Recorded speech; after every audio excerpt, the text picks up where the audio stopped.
There's no guarantee Yannick Ngakoue is going to be here for camp or the season. He sat there and told us that he was going to be here for every OTA, and he's missed, what, the last 3. So, I mean, maybe he's changing his mind, and maybe he's not going to show up until he gets a new deal, and maybe... When you say the last 3, you're including today?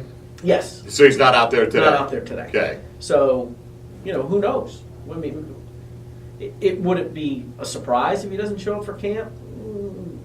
It would be to me because ago, he didn't have yes. to come out and say as strongly as he did right. that I plan on being here for all this stuff. Again, I'm not holding it against him that he's not here, but right. why come out then and make such a big point? Or maybe it wasn't his idea to make the big point, but in responding to questions about it. Yeah, he said he was going to be here. Like, it's important to me to be here to get better. So, right. Look, again, maybe something came up. But it is voluntary. It is voluntary, and maybe it's something that he knew ahead of time, like, I'm going to be here. It's not like I'm going to skip OTAs, but that doesn't mean I'm necessarily going to be here for every day. You know what I mean? Like, there's a difference, I think, if you're like, hey, I've got something that was planned, I've got a whatever it is, or my coach knew about it.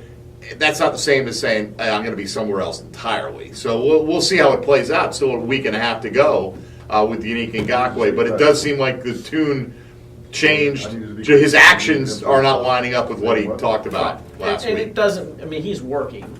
Oh, no doubt. That's what he does. So again, I try not to make a big deal about guys not being here for voluntary OTAs, voluntary workouts, because it's voluntary.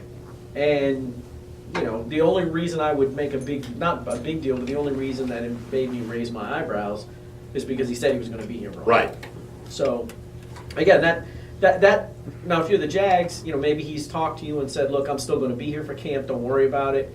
But the Jags have to be realistic and think that there's a chance he might not be.